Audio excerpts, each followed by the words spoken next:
नमस्कार मित्रों, स्वागत करते हैं एक बार फिर से हम आपके अपने YouTube चैनल कवि क्लासेस में। मित्रों, आज हम लोग यूपी पीसीएस 2021 के जो पेपर हुआ था 24 अक्टूबर को, उसको आज हम लोग हल करेंगे। और उसका जो सामान्य अध्ययन फर्स्ट यानी कि जनरल स्टडीज 1 है, इसके पेपर को आज हम लोग हल करने वाले हैं। और यह सीरीज आपकी ए सीरीज है। तो चलिए शुरू करते हैं आज के अपने सेशन को। देखिए, यहाँ पे क्वेश्चन दिया हुआ है कि नीचे दो कथन दिए गए हैं, जिसमें से एक को अभिकथन तथा दूसरे को कारण कहा जाता है।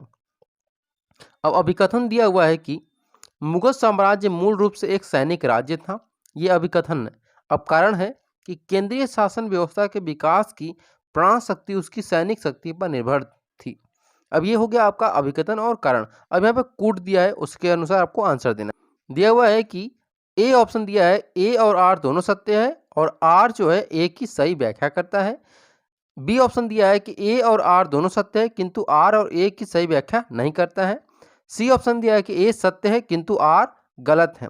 वहीं पे डी ऑप्शन दिया है कि ए गलत है किंतु आर क्या है, यहाँ पे सत्य है। तो यहाँ पे सही आंसर होगा आपका ऑप्शन नंबर ए कि ए जो है, ए और आर जो है वो दोनों सत्य है। ठीक है, और आर जो है ए की सही व्याख्या नहीं करता है। ठीक है, यानी ए और आर दोनों सत्य है, यानी कि मुगल साम्राज्य मूल रूप से एक सैनिक राज्य था और केंद्रीय शासन व्यवस्था के विकास की प्राण शक्ति उसकी सैनिक शक्ति पर निर्भर थी। ठीक है, ये सही होगा आपका आंसर। वहीं पे जो किंतु आर जो है वह ए की सही व्याख्या नहीं करता है। ठीक है, तो यहाँ पे सही आंसर होगा आपका option number A. Question number 2 है कि निम्नलिखित में से कौन सा द्वीप कैरिबियन सागर में अवस्थित नहीं है। तो चार ऑप्शन दिए हैं, ग्रेनाडा, मोंटसेराट, और तीसरा दिया है मडीरा, और चौथा दिया है एंगुइला। तो इनमें सही आंसर होगा आपका ऑप्शन नंबर सी, यानी कि मडीरा यहाँ पे सही आंसर है। क्वेश्चन नंबर 3 है कि भारत में थोक मूल्य सूचकांक WPI के आंकड़े निम्नलिखित में से कौन सा संस्थापन या कार्यालय जारी करता है। तो ऑप्शन नंबर ए है भारतीय रिजर्व बैंक, वाणिज्य एवं उद्योग मंत्रालय, वित्त मंत्रालय, उपभोक्ता मामले, खाद्य और सार्वजनिक वितरण मंत्रालय। तो सही आंसर होगा आपका ऑप्शन नंबर बी, यानी वाणिज्य एवं उद्योग मंत्रालय यहाँ पर सही आंसर होगा। प्रश्न नंबर 4 दिया है कि भारत में आपदा प्रबंधन के लिए राष्ट्रीय आपदा प्रबंधन डिवीजन गृह मंत्रालय में एक नोडल डिवीजन है। राष्ट्रीय आपदा प्रबंधन प्राधिकरण का पदेन अध्यक्ष कौन होता है। तो ऑप्शन नंबर ए है प्रधानमंत्री, बी है ऑप्शन है गृह मंत्री, रक्षा मंत्री, या फिर स्वास्थ्य एवं परिवार कल्याण मंत्री। तो यहाँ पे सही आंसर होगा आपका ऑप्शन नंबर ए, यानी कि प्रधानमंत्री यहाँ पे सही आंसर होगा।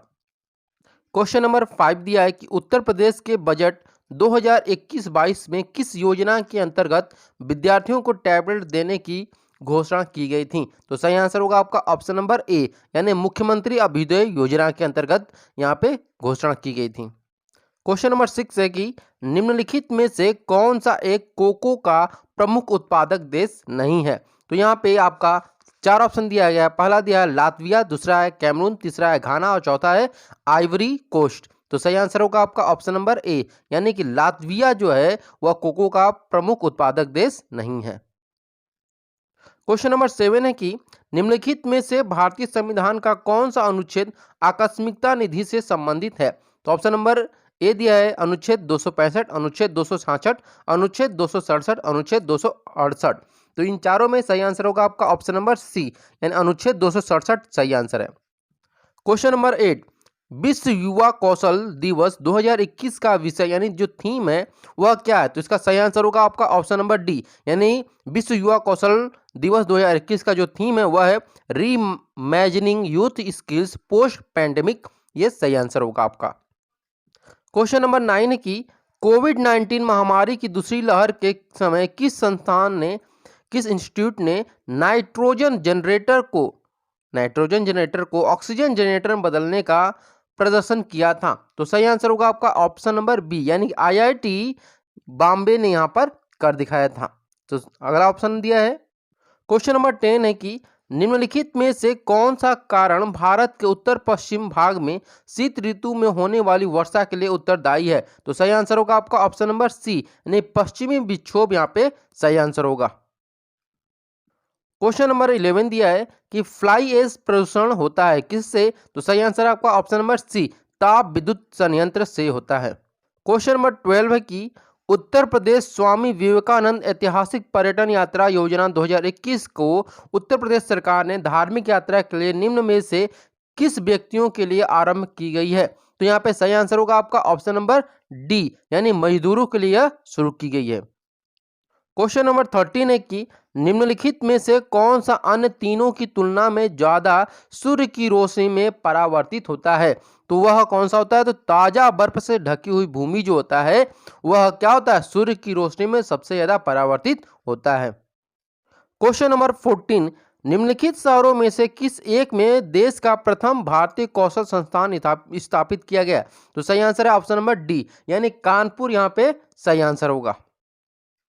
Question number 15, French open tennis tournament 2021 की महिला एकल खिताब की विजेता बारबोरा क्रेजसिकोवा निम्नलिखित में से किस देश से हैं? तो सही आंसर होगा आपका ऑप्शन नंबर ए, यानी कि चेक गणराज्य से हैं। क्वेश्चन नंबर 16 दिया है कि निम्नलिखित में से किस व्यक्ति ने मूल अधिकारों को हमारे देश हमारे लोगों के लिए एक प्रतिज्ञा और सभ्य विश्व के साथ किया गया एक समझौता कहा था? तो सही आंसर होगा आपका ऑप्शन नंबर डी, यानी कि डॉक्टर एस राधाकृष्णन ने कहा था। क्वेश्चन नंबर 17 है कि राइबोफ्लेविन की कमी से निम्न में से कौन सा रोग होता है? तो सही आंसर होगा आपका ऑप्शन नंबर यहाँ पे डी, यानी कि चेइलोसिस यहाँ पे सही आंसर है। क्वेश्चन नंबर 18 है कि हड़प्पा सभ्यता का जो स्थल है वह मांडी है, वह भारत के किस राज्य में है? तो सही आंसर होगा आपका ऑप्शन नंबर डी, यानी उत्तर प्रदेश में है। क्वेश्चन नंबर 19 दिया हुआ है कि निम्नलिखित में से कौन सा रोग मच्छर वाहित नहीं है? तो सही आंसर होगा आपका ऑप्शन नंबर सी, यानी कि निद्रा रोग। क्वेश्चन नंबर 20 दिया है कि 2011 की जनगणना के अनुसार किस राज्य का जनसंख्या घनत्व सबसे कम है? तो सही आंसर होगा आपका ऑप्शन नंबर बी, यानी अरुणाचल प्रदेश की जनसंख्या घनत्व सबसे कम है। क्वेश्चन नंबर 21 दिया है कि बाटुलिज्म है क्या है? तो यहाँ पे सही आंसर होगा आपका ऑप्शन नंबर बी, यानी भोज्य पदार्थ से होने वाला विषैलापन है। ठीक है।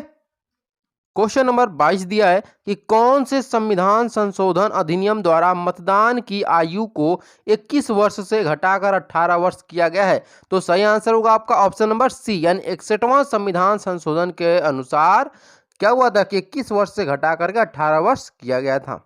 क्वेश्चन नंबर 23 दिया है कि रेडियोधर्मिता के संदर्भ में निम्नलिखित कथनों में से कौन सा सही है? तो दो ऑप्शन दिए यहाँ पे। रेडियोधर्मिता एक नाभिकीय गुण है, ये बिल्कुल सही है। दूसरा दिया है नाभिकीय विखंडन के सिद्धांत पर हाइड्रोजन बम बनाया जाता है, तो ये गलत है। तो इस प्रकार जो कूट होगा वह क्या होगा आपका ऑप्शन नंबर ए जो है वह बिल्कुल सही होगा। क्वेश्चन नंबर 24 दिया हुआ है कि एनटीपीसी की सिंगरौली स्थित इकाई के संदर्भ में निम्नलिखित में से कौन सा सही है? ठीक है, कथन सही है यह बताना है। यह छत्तीसगढ़ राज्य के उत्तरी भाग में स्थित है, तो यह गलत है। ऑप्शन नंबर 2 दिया कि एनटीपीसी की सबसे पुरानी इकाई है, ये बिल्कुल सही है। तो ऑप्शन नंबर बी जो दिया है यहाँ पर कि केवल 2, ये बिल्कुल सही आंसर होगा। क्वेश्चन नंबर 25 दिया हुआ है कि वायुमंडल में प्रकाश के प्रसार का कारण है, तो क्या कारण है? तो ऑप्शन नंबर यहाँ पे बी बिल्कुल सही होगा, धूल कण यहाँ पे सही आंसर होगा। निम्नलिखित में से कौन सा आयोग समिति की सिफारिश पर भारत में अंतर राज्य परिषद की स्थापना की गई थी? तो सही आंसर होगा आपका ऑप्शन नंबर डी, सरकारिया आयोग की सिफारिश पर। क्वेश्चन नंबर 27 दिया है कि निम्नलिखित में कौन सा युग्म सही सुमेलित नहीं है? तो विटामिन ए संतरा बिल्कुल गलत है। विटामिन ए में संतरा बहुत कम मात्रा पाया जाता है, नहीं पाया जाता है। ठीक है, तो विटामिन सी यानी नींबू पाया जाता है, नींबू में विटामिन सी पाया जाता है। कार्ड मछली का तेल में विटामिन डी और धान का चोकर में विटामिन B6 पाया जाता है, लेकिन ये भी बहुत कम मात्रा में पाया जाता है। लेकिन इसमें क्या है, ये गलत एकदम बिल्कुल आंसर होगा। तो ऑप्शन नंबर ए जो होगा वह सही होगा। क्वेश्चन नंबर 28 दिया है कि स्टैचू ऑफ पीस भारत के किस राज्य में स्थित है? तो सही आंसर होगा आपका ऑप्शन नंबर बी, यानी राजस्थान में स्थित है। क्वेश्चन नंबर 29 दिया है कि प्रधानमंत्री वाणी योजना का संबंध है, किससे संबंध है? प्रिंट तथा डिजिटल मीडिया के सेंसरशिप से, लोक संगीत के विकास से, लोकसभा के दृश्य श्रव्य प्रसारण से, या फिर सार्वजनिक स्थलों पर वाईफाई की उपलब्धता से? तो सही आंसर होगा आपका ऑप्शन नंबर डी, यानी सार्वजनिक स्थलों पर वाईफाई की उपलब्धता से। क्वेश्चन नंबर 30 दिया हुआ है कि इको मार्क प्रतीक निम्नलिखित में से किससे संबंधित है? तो ऑप्शन नंबर बी सही है कि पर्यावरण के लिए सुरक्षित सामग्री से संबंधित है। क्वेश्चन नंबर यहाँ पे 31 दिया है कि भारतीय संविधान के अंतर्गत निम्नलिखित में से कौन सा एक मौलिक कर्तव्य नहीं है? तो सही आंसर होगा आपका ऑप्शन नंबर ए, यानी आम चुनाव में मतदान क्या है कि मौलिक कर्तव्य नहीं है। क्वेश्चन नंबर 32 दिया है कि नोबेल शांति पुरस्कार 2020 निम्नलिखित में से किस संस्थान को प्रदान किया गया था?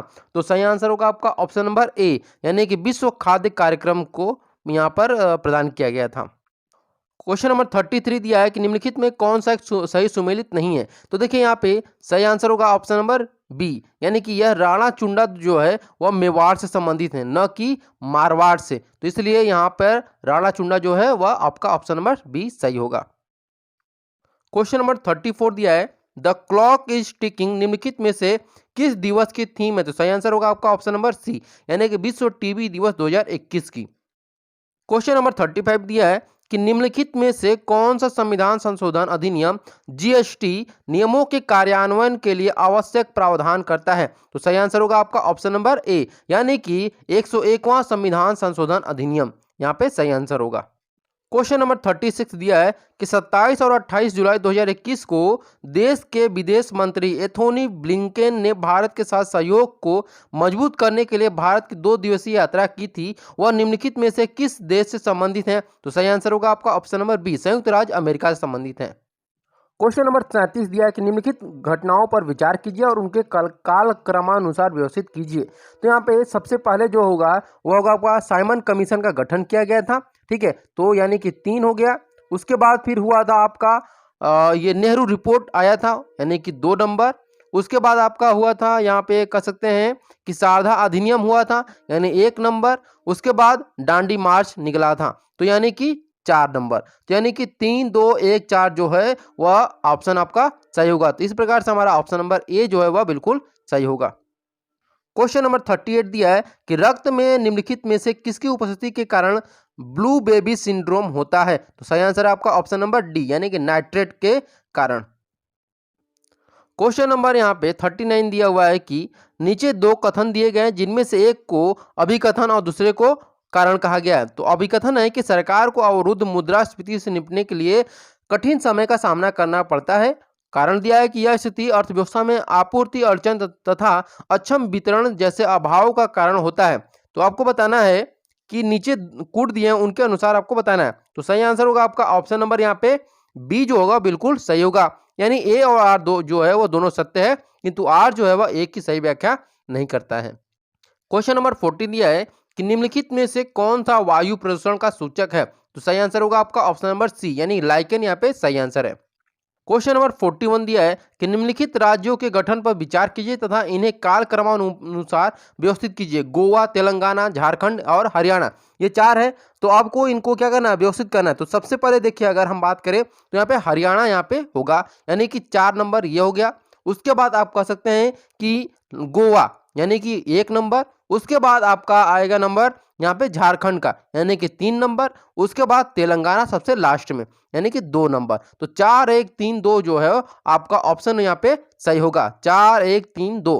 तो यहाँ पे कौन सा आंसर होगा? ऑप्शन नंबर बी जो है वह बिल्कुल सही होगा। क्वेश्चन नंबर यहाँ पे 42 दिया है कि उस विदेशी पत्रिका का नाम बताइए जिसने धर्सना साल्ट वर्क्स पर सत्याग्रह के बारे में समाचार दिया था। तो सही आंसर होगा आपका ऑप्शन नंबर सी, यानी कि वेब मिलर यहाँ पे सही आंसर होगा। क्वेश्चन नंबर 43 दिया है कि विश्व ओजोन दिवस कब मनाया जाता है? तो यहाँ पे 4 ऑप्शन दिए गए हैं और आपको बताना है कि कौन सा सही होगा। तो सही आंसर होगा आपका ऑप्शन नंबर सी, यानी 16 सितंबर को विश्व ओजोन दिवस मनाया जाता है। क्वेश्चन नंबर 44 दिया है कि जन्म दर के संदर्भ में निम्नलिखित कथनों में से कौन से कथन सही हैं? तो 2 ऑप्शन यहाँ पे हैं, दिया हुआ है कि नगरीकरण जन्म दर को कम करने में सहायक है, उचित साक्षरता दर का निम्न जन्म दर से सीधा संबंध है। तो देखिए यहाँ पे जो एक ऑप्शन है वह बिल्कुल गलत होगा। यहाँ पे ऑप्शन नंबर 2 जो है वह सही होगा कि उचित साक्षरता, यानी कि अब जब पढ़ाई लिखाई ज़्यादा होगी तो जो जन्म दर है वह क्या होगा, ऑटोमेटिक नीचे आ जाएगा। यहाँ पे ऑप्शन नंबर यानी केवल 2 जो होगा वह बिल्कुल सही आंसर होगा। क्वेश्चन नंबर 45 दिया है कि उत्तर प्रदेश जनसंख्या नियंत्रण स्थिरीकरण और कल्याण विधेयक 2021 के संदर्भ में कौन सा कथन सही है। तो यहाँ पे पहला दिया है कि इस विधेयक का उद्देश्य 2026 तक जन्म दर को 2.1 प्रति हजार जनसंख्या तक कम करना और वर्तमान में राज्य में प्रजनन दर 2.7 प्रति हजार है। तो दोनों देखिए यहाँ पे सही है, यानी कि आपका 1 और 2 जो होगा वह दोनों सही होगा, यानी कि ऑप्शन नंबर सी जो है वह बिल्कुल सही होगा। क्वेश्चन नंबर 46 दिया हुआ है कि निम्नलिखित में से कौन सा सही सुमेलित नहीं है, ये आपको बताना है। तो देखिए यहाँ पे दिया हुआ है कि प्रावधान और स्रोत है, यानी मौलिक अधिकार कहाँ से लिया गया, संयुक्त राज्य अमेरिका से, सही है। राजनीति निर्देशक तत्व कहाँ से लिया गया, आयरलैंड से। वहीं आपातकालीन शक्तियाँ कहाँ से लिया गया, जर्मनी से। लेकिन केंद्र की अवशिष्ट शक्तियाँ जो है वह ऑस्ट्रेलिया से नहीं लिया गया, इसलिए ऑप्शन नंबर सी जो है वह बिल्कुल सही होगा। क्वेश्चन नंबर 47 दिया है कि सूची है, सूची 2 में से सुमेलित कीजिए और सूचियों के नीचे दिए गए कूट से सही उत्तर का मिलान कीजिए। तो देखिए क्या दिया है, खनिज अन्वेषण अभिकरण और मुख्यालय, यानी कि इसका मुख्यालय कहाँ कहाँ पे ये आपको बताना है। तो तेल और प्राकृतिक गैस का आयोग जो है वह उसका मुख्यालय भुवनेश्वर है, या बिल्कुल सही आंसर है। ठीक है, अब यहाँ पे दिया हुआ है कि खनिज अन्वेषण निगम हैदराबाद, ठीक है, तो ये क्या सही होगा या नहीं। तो देख यहाँ पे सही आंसर है ये भी। राष्ट्रीय खनिज विकास निगम नागपुर, ये बिल्कुल मतलब गलत है, इसका ये मुख्यालय नहीं है। ठीक है, तो यहाँ पे सही आंसर आपका कौन सा होगा, ऑप्शन नंबर सी जो होगा वह बिल्कुल सही होगा। ठीक है, मतलब कि यहाँ पे दिया है कि सुमेलित कीजिए, सूचियों के नीचे दिए गए कूट से सही सुमेलित कीजिए, यानी कि यही एक आंसर आपका क्या होगा, सही होगा। यानी कि ये जो है ऑप्शन नंबर सी जो है वह सही होगा, ये दोनों क्या होंगे आपका गलत हो जाएगा। सॉरी यहाँ पे देखिए मिलान करना है कि आपको कौन सा किस ऑप्शन में होगा। ठीक है, तो देखिए यहाँ पे आपको सिंपली से बता दें एक बार फिर से कि जो यहाँ पे सी होगा ऑप्शन, यहाँ पे आपका सही होगा कि चौथा यहाँ पे जो ए है, ये कहाँ पे जाएगा आपका 4 पर, यानी कि नई दिल्ली, ये हो गया आपका। वहीं अगर बी की बात किया जाए तो आपका बी जो होगा वह 3 पर जाएगा, तो यानी कि नागपुर पर जाएगा। राष्ट्रीय खनिज विकास निगम जो है वह किस पर जाएगा, तो ये देखिए आपका जाएगा 2 पर, यानी हैदराबाद। वहीं राष्ट्रीय एल्यूमिनियम कंपनी लिमिटेड जो है वह ए पर जाएगा। तो इस प्रकार हमारा ऑप्शन नंबर जो सी है वह बिल्कुल सही होगा, यानी कि 4 3 2 1 यहाँ पे सही आंसर है। क्वेश्चन नंबर 48 दिया है कि जून 2021 में आयोजित G7 शिखर सम्मेलन के संदर्भ में निम्नलिखित में से कौन सा कथन सही है। तो दो ऑप्शन यहाँ पे दो दिया है। पहला दिया यूनाइटेड किंगडम इस शिखर सम्मेलन का अध्यक्ष था, ब्राजील को अतिथि देश के रूप में शिखर सम्मेलन में आमंत्रित किया गया था। तो ऑप्शन नंबर ए जो है वह बिल्कुल सही यहाँ पे आंसर है, बल्कि दो जो है वह गलत है। तो इस प्रकार हमारा ऑप्शन नंबर ए जो है वह सही होगा, यानी केवल एक। क्वेश्चन नंबर 49 दिया है कि भारतीय संसद की लोक लेखा समिति समीक्षा करती है, क्या चीज की समीक्षा करती है। तो आपको ऑप्शन नंबर ए यानी कि नियंत्रण व महालेखा परीक्षक के प्रतिवेदन की समीक्षा करती है। क्वेश्चन नंबर 50 जो दिया है वह कि निम्नलिखित में से किसको नवीकरण वक्र में त्वरित अवस्था कहा जाता है। तो यहाँ पे सही आंसर होगा आपका ऑप्शन नंबर बी, यानी कि द्वितीय अवस्था को। तो इस सेक्शन में हम लोग कुल मिलाकर के 50 प्रश्नों को शुरू से 1 से लेकर के हम लोग क्या किए हैं कि 50 क्वेश्चन को हल किए हैं। अब सेकेंड हम लोग जो पार्ट होगा उसमें हम लोग 51 से लेकर के 100 प्रश्नों को हल करेंगे, 90 तक के कुल टोटल मिला के 150 प्रश्न। तो इसका आपका 3 पार्ट बनेगा। अगर फिर भी आपको इस आंसर की से संतुष्टि नहीं होगा, अगर आपको लगे कोई आंसर गलत है, तो जरूर आप ऑप्शन में कमेंट बॉक्स में बताइएगा कि कौन सा ऑप्शन यहाँ पे आपको सही लग रहा है या कौन सा ऑप्शन गलत लग रहा है। Okay, thank you so much for watching this video. अगर आप हमारे चैनल पर नए हैं तो जरूर हमारे चैनल को सब्सक्राइब करिएगा, लाइक करिएगा और शेयर करना ना भूलिएगा। Thank you.